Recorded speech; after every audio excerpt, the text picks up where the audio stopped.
It's the ones that got away as we look at the Mark III games that never shipped in the US on Segaiden episode 39. 卵は割ってみなければ、その中に何が入っているのか。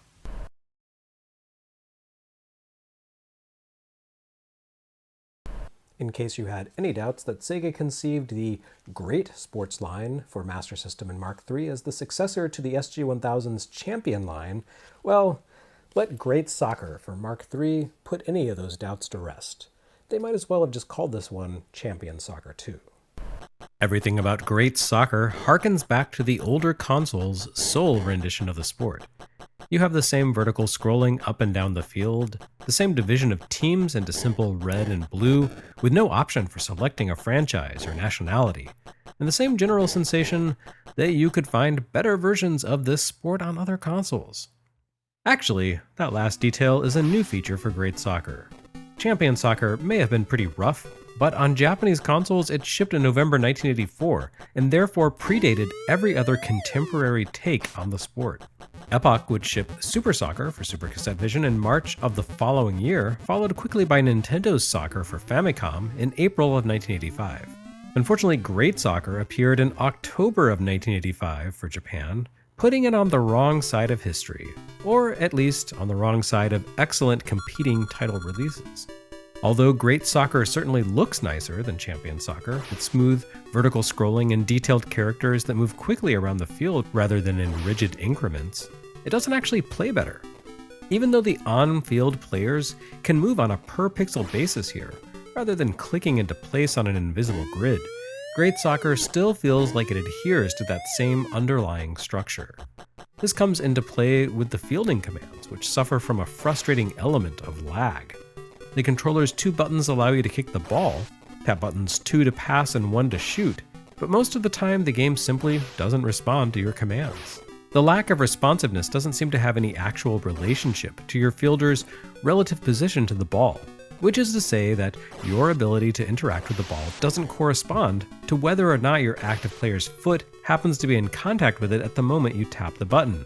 Rather, as far as I can tell, the game operates with the same internal limitations as Champion Soccer, so that despite displaying more fluid motion, it only listens for commands on a cycle with dead time between each responsive period. I mean, I could be wrong here, I'm no programmer, but the two games have the same general feel and flow, and I would not be surprised to learn that Great Soccer is literally a reworked version of Champion Soccer that adds a new graphical style to the existing play routines. The Mark III Master System hardware amounted to a new graphics chip and RAM bolted onto the SG-1000's original processor, more or less. But bear in mind that Great Soccer shipped 1 week after the system's launch, and Sega's dev teams in this era were notoriously stretched thin, doing their best to grind out as many games as possible as quickly as possible. I could hardly blame them if they chose to bulk up the early Mark III library by remixing existing software. It's entirely possible that this began life as a MyCard conversion of Champion Soccer for SG-1000 that got a boost to Mark III visual quality along the way, almost as an afterthought. Whatever this MyCard's provenance, the end result doesn't make for much of a so-called next-gen soccer title. It plays choppily, and its lack of responsiveness in the controls results in no end of frustration. Now, you American Master System veterans may be thinking to yourself, "Whoa, Self, that doesn't look like the Great Soccer that I remember from the halcyon days of my youth at all." Worry not, friends, you have not gone senile, at least not where your Great Soccer memories are concerned. No, Sega liked the name Great Soccer so much that they published 2 distinct games under that title. This one appeared in Japan and Europe under this title, while the greatly improved American Great Soccer shipped in those other regions as World Soccer. This makes a weird contrast to Super Tennis for the American Master System, which actually shipped in Japan as Great Tennis. What can I say? Sega struggled a bit with branding in those early days, but at least Great Soccer wasn't alone.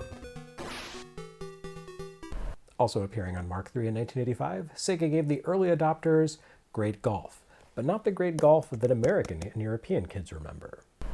No, our Great Golf shipped later in Japan as Masters Golf. This Great Golf never made its way west, which is kind of a shame.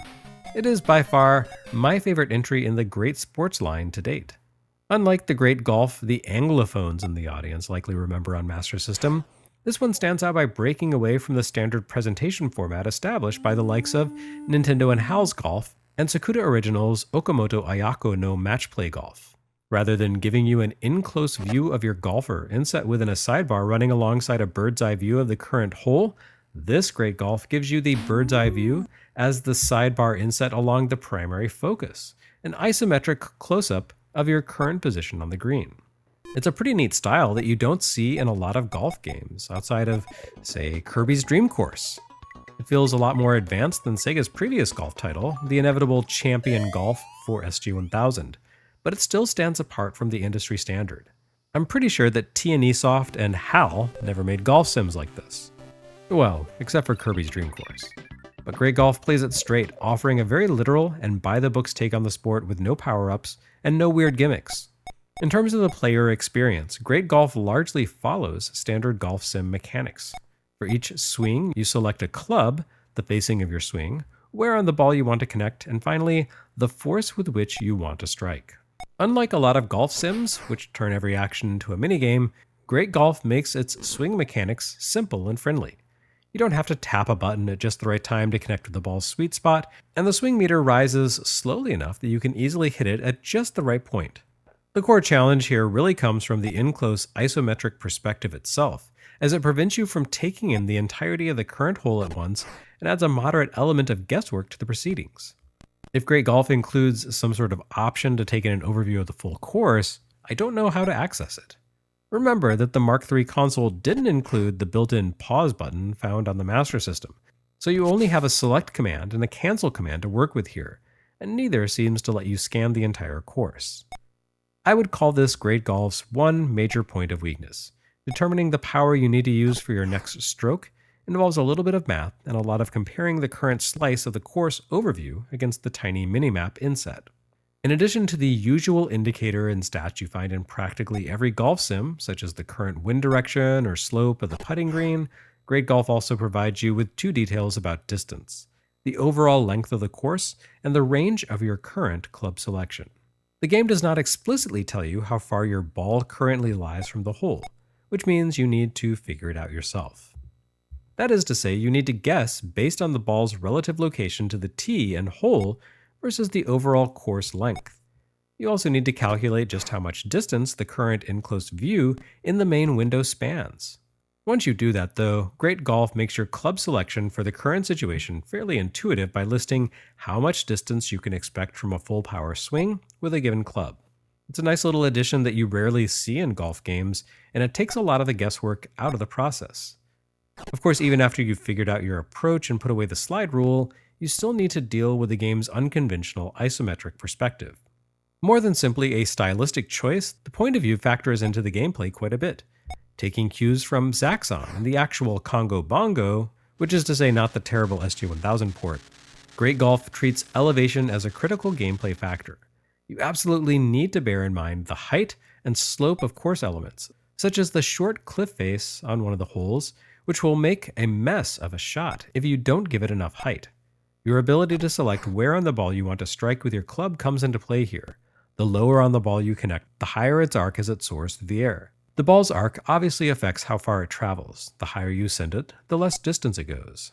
The visuals take advantage of the isometric look by clearly depicting the topography of the course and the path of the ball as it flies through the air. It's pretty satisfying to just barely scrape the edge of a barrier, sail right over the treetops, or launch way high to escape a sand trap. And when you fail to clear the scenery, you come away with a clear understanding of just how you should adjust your next hit to compensate. I found myself genuinely enjoying Great Golf, the first of Sega's next-gen sports titles to deserve its adopted moniker. It plays more like an arcade game than a proper simulation, and the graphics do a great job of enhancing the gameplay without turning it into a shallow or frenetic take on the sport. By and large, the Mark III games that failed to make their way to the US remain stranded overseas for good reason. But Great Golf proves a welcome exception. I'm sure the Great Golf that did ship here, aka Masters Golf, which almost certainly would have gotten a copyright strike and maybe even a channel suspension from the PGA if it had shipped here under that name, was perfectly good. But the Japan-only variant is a fun, wholly playable take on the sport that the rest of the world deserved to enjoy. Oh well. At least Hal had our backs. And finally, the prequel to Alex Kidd. Yes, if Alex Kidd in Miracle World was the company's answer to Super Mario Bros., then Pit Pot is the company's answer to The Legend of Zelda. Of course, the actual evolution of Mario and Zelda went the other direction. Already, we see Sega doing what Nintendo don't by traveling backward through time. Trite wisecracks aside, Pit Pot clearly emerged from the same stew of concepts and trends that gave birth to The Legend of Zelda a few months later. It feels, well, I wouldn't say ahead of its time exactly, but Sega created a game here that got out ahead of some other similar releases, yet it still stands apart due to its puzzle elements and mechanics. If I were to describe Pit Pot in terms of games that already existed at the time of its December 1985 release, which is to say games that could have inspired its design, I'd pin it as a hybrid of Dig Dug 2 and The Tower of DRUAGA. Those games hailed from Namco, of course, which once again shows that Sega may have prided itself on doing what Nintendo don't, but love to do what Namco done? Sorry, that was trite too. Anyway, the mix of elements here works like this. As in DRUAGA, you play the role of a knight who must work his way through a labyrinth filled with monsters, collecting treasures, and defeating dragons as you seek to rescue a captive princess. Pit Pot relies heavily on forcing the player to uncover hidden but mandatory objects in order to complete the game. If you miss a critical item en route to rescuing the princess, you instantly lose all your lives, kind of like the princess kicking your ass for approaching her the wrong way in Karateka. This aspect of the game makes itself manifest in even the easiest playthrough. Pit Pot offers 4 difficulty settings, ranging from practice to expert, but even practice mode requires you to find a hidden item in order to win. It's easy enough to gather the chests of gold and other items that you find scattered around, including a potion that wakes the princess, and a cross that prevents her from transforming into an evil witch once you reach her. But one key item remains hidden invisibly in the scenery. Here, the game's Dig Dug 2 components come into play. Pit Pot, whose name even shares the same assonant construction as Dig Dug, puts you in control of a tiny knight armed with a hammer. As you move around the labyrinth from room to room, you can use the hammer to smack enemies and take them briefly out of play, and you can also crack the panels that comprise most rooms. Each room has a solid perimeter that can't be shattered, but the interior spaces consist of destructible tiles. Hit them and they disintegrate, only regenerating when you swing the hammer over a swath of unbreakable flooring. Many of Pit Pot's secrets involve cracking all the panels that link a room's interior blocks to the solid perimeter, fully untether the inner panels, and, not unlike drowning a portion of an island by cracking it loose in Dig Dug 2 or breaking the bubbles that linked colored pieces to the ceiling in Puzzle Bobble, the entire disconnected space will disappear. Breaking away rooms full of blocks plays a crucial part in revealing hidden collectibles. In practice difficulty, you can only reveal the ring treasure by breaking certain panels. More advanced difficulty levels up the stakes by hiding critical elements that you need in order to navigate the stages themselves. Every version of Pit Pot's castle consists of a series of standalone rooms that can connect to neighboring rooms along each of its 4 sides. Unlike the rooms in Zelda, the labyrinth loops endlessly, with the east door of a rightmost room on the map connecting to the west door of a room on the left side of the map. In order to open most doors, you need to uncover a key that will automatically open a specific door when collected, and these keys can figure among the secret pickups you need to unearth by busting up rooms. I suppose this is the Sega hard element of the game, which otherwise has a fairly reasonable difficulty level. Simply treating Pit Pot as an exploration and combat game yields a fairly manageable experience. Throw in the puzzle-like factor of trying to clear a room while evading enemies, and the mid-80s BS factor of hunting blindly for invisible items that could be anywhere, and it becomes more difficult to complete correctly. The latter factor prevents Pit Pot from becoming a proper classic of the medium, and dooms it to being merely a lightweight diversion that lacks proper staying power once you unearth all the hidden items. In Europe, the game shipped on a combo cart with Hang On, which seems like the right approach, as there's not quite enough game here to properly hold up as a standalone release. Not that that ever stopped Sega from shipping, say, My Hero as a standalone. This probably also explains why Europe likes Master System so much.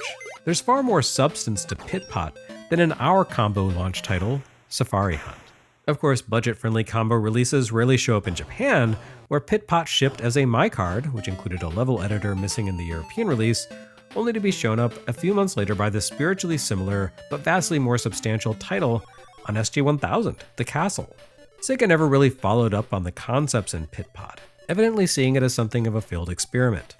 Nintendo would launch The Legend of Zelda a few months later, redefining expectations for this sort of dungeon adventure game.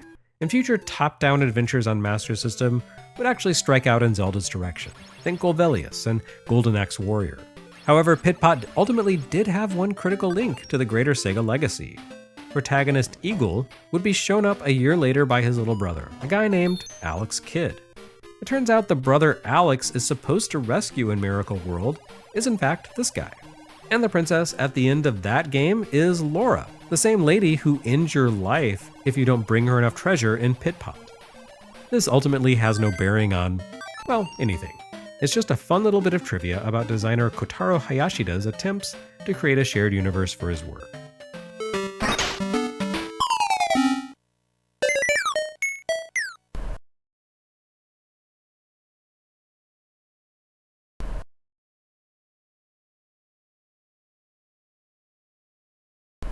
Next time on Segaiden, we suffer through the Mark III's 1986 lineup.